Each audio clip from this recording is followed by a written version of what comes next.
Hello everyone, hope you're all well. It is officially autumn, at least in my mind, and I've been preparing for the autumn months, the colder months, since last year. Since pretty much the end of winter I've been ready to return to my natural state, which is autumn. It's my favourite season. I love the spring as well because I guess they're both periods and seasons of transition, but autumn, when I can get my kind of cozy blankets out, the perfect excuse to just stay in bed or stay at home and read, and also to kind of wander around beautiful cities when all of the trees are turning a different colour and it makes every place you visit look completely different. It is just, I think autumn is my Christmas. Like, my decorations come out, I look forward to all the different food. Even this morning I baked like a banana bread, which was basically just chocolate and cinnamon, and I'm now moving on to my more wintry, spicy kind of chai teas, and it really is not just a season to me, it's a frame of mind and I get so invested every year. I realise I should say what this video is actually going to be about. It's basically my autumn TBR with a nod to the changing season, a little check-in, and also a few mentions of kind of my autumn favourites, basically candles that I've been buying. I think one reason the season's so important to me and still continues to kind of mark each passing of each year in my life is because of university, even though I haven't been a student now for 5 years. For me, September in particular is always the start of a new year and of a fresh start and a new chapter. I've always found myself to be more reflective at this time of year because I guess you still have some time to change things before the year ends, and also you can kind of see the new year a little bit more clearly when you've got those months to go versus kind of being in January and it's the weight of everything that's kind of hit you. This year I just really want to embrace autumn and the coziness that it kind of embodies for me.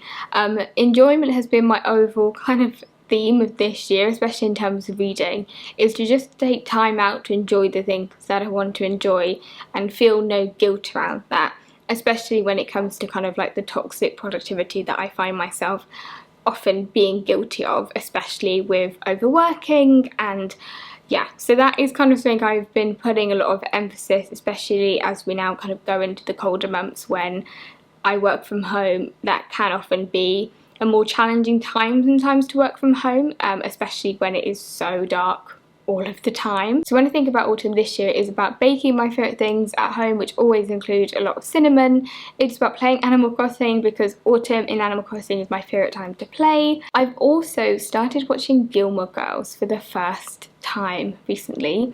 I'm now on season 2 and I love it. I have tried to watch it before and I never really got into it, but I just decided that this was the autumn, this was the season I was going to really get into Gilmore Girls, and I'm now obsessed. And the problem is with me, when I enjoy something, I have to really enjoy. I have to be at the level of kind of wanting much. So now I kind of want Stars Hollow merchandise, I want a dragonfly in, I want everything. And it's so comforting, and I've been really enjoying the long kind of American seasons with so many episodes because you really get to know who these characters are and their characterization is so well done. And because each one also feels very autumnal, I don't know if Stars Hollow is just in a constant state, whether it's kind of like a Narnia situation, whether it's in a constant state of fall, but I have just found it really comforting to watch after work and then play Animal Crossing.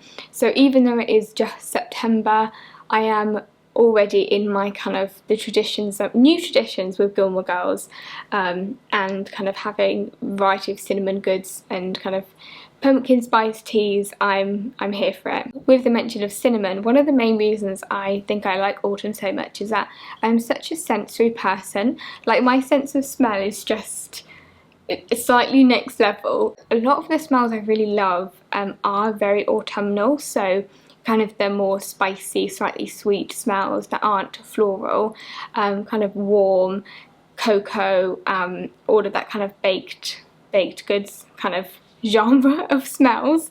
I'm honestly losing it all to live. I've always been obsessed with candles, especially when I was a student. I had so many of them, and because I obviously went back to university in September, so many of them I got were kind of autumn scents. So whenever I do kind of smell them, it takes me back to living in York, being a student, like undoubtedly one of the best, the happiest time in my life really was that kind of moment. Every year I have like a candle quota where there's like a number of candles and get different categories of smell and how much money I spend, because otherwise I'd get very hyper fixated on them and buy too many. So I'll share with you the ones that I bought this year. Please let me know what your favourite kind of autumn scent is in the comments, because it can't just be me who gets this excited, especially over candles. So the first one I'll show you, I think all of these are from WD Home, which you can get in like TK Maxx or Home Sense. I think they're the best candles that they do at TK Maxx. And this one is Goblins and Ghouls. This is like a spiced cookie kind of smell. It's not sickly though, and that's the difference. Some kind of cupcake and cookie scents can go way too sweet, but it almost smells too nice for a candle called Goblin and Ghouls. It says here, creamy, spiced and sweet. Heavy cream with black vanilla bean joins spicy hints of nutmeg with delicious custard dusted with brown sugar. The next one I got was Fright Night Cocoa, and this is one actually Ben picked out.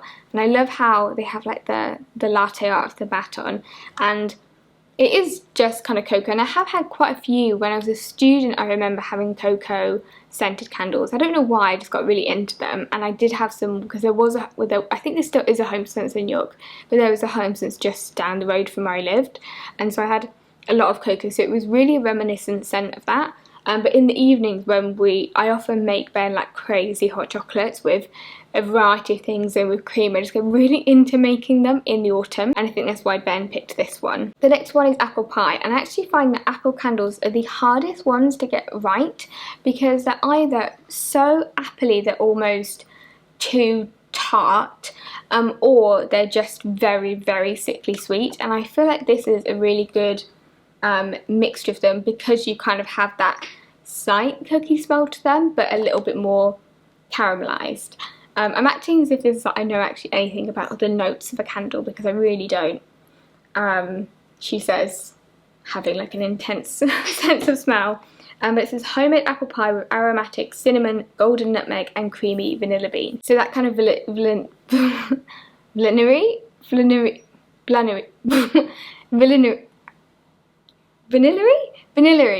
the vanillary scent kind of takes off the tartness of an apple and makes it a creamier smell. This is probably one of the best apple ones I've had because I've had tried many apple candles over my time and I've often just ended up getting a cinnamon one that has kind of like a mulled wine spiced kind of apple scent, but this has that softer element to it, so I really like these. Another TK Maxx purchase that I have to mention is my new ghost mug, which I just think is adorable, and it's also massive, which is perfect for having a large cup of tea or a hot chocolate with loads of cream and marshmallows. I just think the pattern is absolutely adorable. If you've been following me for a while, you know I love my mugs, especially my seasonal mugs, and this is kind of another addition to my little collection. Now moving on to my autumn TBR. I've said before that I'm completely anti-TBR with my own reading because I'm such a mood reader, but luckily I think this is the only time of year I can really do, apart from winter, can really do a TBR for because my mood is so dictated by season. So as soon as it gets to the autumn months, I want to read everything kind of autumnal, dark academia, and I just suddenly transition and shift and my reading changes too, and so it's the only time I can actually plan what I'm going to read because I know there are certain months that I will fancy certain things. So please prepare yourself for a TBR that I'll probably actually keep because these are very thematic and led by kind of the seasons or what I associate with the seasons as we move into winter. Quite a few of these books I talked about in different videos because I've said that I was saving from the autumn and I've included them in a haul, and now it is finally time to read them, and that is definitely the case for the first book, which is Gallant by B.E. Schwab. I've spoken a lot about my love for the novel The Invisible Life of Addie LaRue a lot on this channel. It was my first introduction to V.E. Schwab and I'm really excited to read Gallant. It's a gothic novel, and for me kind of any gothic literature always belongs in kind of the autumn winter months, and also because it's so short I know this will be a day when it's cold outside that I'll just stay in and read it in one go, and I've heard from quite a few people that is how they prefer to read this book. They just kind of wanted to block out the whole day and sit and read, and I can't wait. I mean, I also feel like this book aesthetically just really feels like a slight kind of Halloween read with those end papers. There's something very gothic to me about autumn, and this I think will be my gothic read of this year. The next book is The Ex-Hex, which I've also featured on my channel before. It's the small town romance with witches. It's just the perfect autumn read for me. I've been really enjoying reading romance this year. I've kind of definitely dedicated quite a lot of my time to reading it, and I just knew when I bought this that this would be perfect for this year and this autumn. Along the lines of small towns and witches, we have Practical Magic, which I know that for so many of us the film is like the ultimate kind of watch at this time of year, and I've been wanting to read the book for a really long time, and I'm currently reading this and enjoying it. So please let me know if you've also read this, because I'd love to hear, because I haven't heard that many people talk about it, even though I see it as kind of a cult classic everywhere. But I don't know if it's because the film is just so much a part of our sense of selves now that we automatically love it. So please let me know if you've read the book as well. Autumn for me normally is when I read my most kind of history books and non-fiction, but actually for the last year or so I've actually been reading more history books and fiction anyway. So I've only actually set aside 2 history books for my kind of autumn TBR this year, but I'm sure that will change as it always does with being a mood reader. But we have The Ruin of All Witches, Life and Death in the New World by Malcolm Gaskill. This is just another example of if a book is featured on any of the kind of the history hit podcasts, like Not Just the Tudors, I will buy it. It's honestly become the main source of inspiration for me, where I find the books that I want to read. So if you're not already subscribed to any of those podcasts, I definitely recommend. Through the gripping micro-history of a family tragedy, we glimpse an entire society caught in an agonised transition between supernatural obsessions and the Age of Enlightenment. We see, in short, the birth of the modern world. Now for a slight pause from witches, because I'll be on about witches again in just a second. The other history book that I've kind of decided I want to read, or actually reread, this kind of week really, is Crown and Sceptre by Tracy Borman, because obviously we had the death of Queen Elizabeth II last week, and her funeral actually is today. And although I'm an anti-monarchist, I'm a massive royal history nerd and find the whole royal history just so fascinating, and I recently read this, but now I just feel like, because we're seeing the passing of an era and of a monarch, and being able to witness the funeral of the longest reigning British monarch from a kind of a historical perspective was fascinating. Now I want to kind of reread the kind of the history in which she now fits in with being a monarch who's obviously no longer reigning, and now we have King Charles III and what his reign will signify in terms of where he stands in history. So I'm just about to start a reread of this because I'm having a royal history moment. When am I not having a royal history moment, to be perfectly honest, but that is what I'm going to read next. Then back onto witches, we have A Discovery of Witches by Deborah Harkness, and this is a book that I have actually read pretty much nearly all of, but I actually somehow mislaid my copy when I was at work, when I was in an office. It was actually my commute read, so I'd only read kind of like half an hour, little chunks of it. So I never really got my teeth quite stuck into it, even though I was really enjoying it, just because of how I was reading it was very much kind of on the go. And so I'm excited to read this autumn when I can just sit down and devour it, because it's that sense of kind of dark academia mixed with the lore of witches and vampires, and it's also set in Oxford, which is one of my favourite cities in the entire world. It's a place that I just love going to and feel actually really at home there, and always have done since I first visited when I was kind of a young teenager. And so along with the next book I'll show you, this is going to be a book that I read just before I plan a day trip to Oxford. I'm planning a lot of day trips to Oxford at the moment, especially around certain books. The next one I'm sure you'll now be very familiar with. I feel like this is the book that is on everyone's autumn TBR this year. Babel or Babel, I just don't know which one I say. I think I say Babel. I've lost my identity now, I have no clue. Babel by R.F. Kuang has been one of my most anticipated releases of this year, because it is dark academia set in Oxford that deals with colonialism and language, and I remember Ben loving, I don't know what the series title is called, but the Poppy Wall books. Ben just thought they were brilliant, so I always trust Ben's opinion on writers, especially fantasy writers, and he thought her writing was just astonishing, and I know I'm going to love this. And so I'm going to book a trip to Oxford where I can just sit and read this and I think fall in love in a very dark way. The next book is my most anticipated release of this year, and it is The Marriage Portrait by Maggie O'Farrell. I don't think I've yet talked about how much I loved Hamnet on this channel. It's definitely my top read. I read it this year. Nothing yet has even come close, and I loved it so much. I just wanted to live and breathe this novel when I read it. I really thought it was one of the best books ever written. Hamnet was also my first Maggie O'Farrell novel, and because I loved it so much, when I saw The Marriage Portrait was up for pre-order, it was just like an instant click, especially when I found out that this was also inspired by something kind of literary or historical, with Robert Browning's poem My Last Duchess, which I remember, I think, studying as maybe a GCSE student and just loving it and realising that that is the marriage portrait that she's talking about. I cannot wait. I think it's just, I'm ready to go to Renaissance Italy. I'm ready. Please take me, Maggie. Even though this might not be like an autumn read, it's a read that I have waited for. Even though I do feel like the cover feels kind of, I'm just trying to make it autumnal. Probably nothing about autumnal about this book apart from the fact that there will be a death featured, which is often a theme in all of my reading. There has to be some kind of level of death.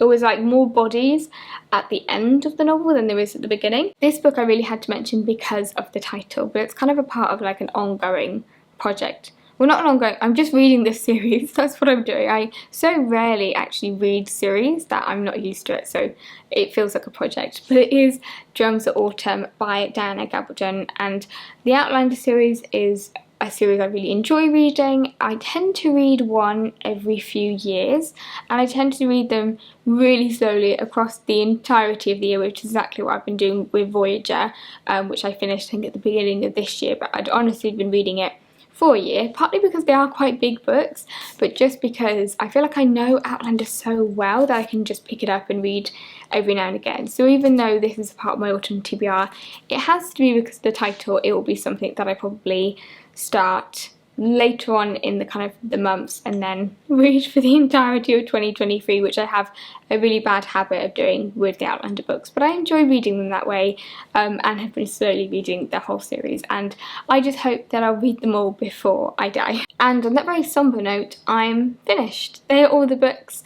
That is basically my autumn plans, just to go and visit Oxford and Cambridge, all my favourite cities. For me, autumn feels like not just kind of woodland walks, but also going to visit kind of really beautiful academic towns like Oxford and Cambridge. We'll also hopefully head back up to York, and I'll buy even more ghosts, even though I have my ghosts on display from the York Ghost Merchant at all times. It's not really a seasonal thing for me, but I do tend to get like a few more pumpkins out around this time of year. It is like Christmas because 1st of September all of the pumpkins were out, but yeah, all my ghosts are always on display. But I'm just really looking forward to a cozy autumn. I also have decided to restart my snapshot series of videos. It was a series I started at university where I would basically release one video for each season, and it would be a collection of clips I'd filmed during that time. And it meant that I documented so much of my life in a really lovely way, and I still watch them back. And over time, especially in the last couple of years, those videos have become my book shopping series, which obviously I then just film whenever I go out somewhere, and I make it like a trip vlog, and it's more kind of a condensed experience. At the moment I've been filming on kind of like one specific trip, and then that makes like one video, and even though it does mean that like my time in London and my trips are kind of all documented, it does mean it's kind of made into a particular type of video that isn't as sentimental, I guess, for me, and doesn't document my life in the same way as the seasonal ones did, because I was able to put in a few more kind of personal snapshots that obviously may not make it into a kind of a specific video. And so I've decided to bring them back, and my first one will be autumn, which has just started, and it just means that all the little clips that maybe don't make it into a big video will be saved up, and I'll be able to kind of put it live at the beginning of winter. And I'm hoping that I'll kind of keep doing them because I really love those videos, and even though, you know, they didn't get good views, but that's not really my game here, as you can probably tell. That's not really why I film. If I filmed for views, I would stop a long time ago, but I really like documenting my life in that kind of style, so I'm hoping to bring those back this year. And I know quite a few of you who've been watching me for a long time often comment that sometimes videos feel like an original Claire video, like it feels like who I am, and that was always my identity as kind of a YouTuber. So I hope you look forward to those when I finally get round to filming and then editing them and uploading them. But for now, I'm gonna go and help myself to a really big piece of chocolate and cinnamon loaf, and I'm gonna go and watch some Gilmore Girls. And please let me know what you're reading this autumn, or what autumn feels like and means to you. I'm aware this has been quite a lengthy video just talking about autumn and about books and also about candles, so if you have any candle recommendations, always let me know. But if you've made it to the end of this video, as is tradition in my videos now, please leave me it has to be some kind of autumn leaf, doesn't it? I feel like I've said autumn. This video might as well be like a drinking game with how many times I say autumn. But I hope you've enjoyed it, and say hello in the comments or leave an emoji, the little leaf emoji, and I'll see you again soon in another one.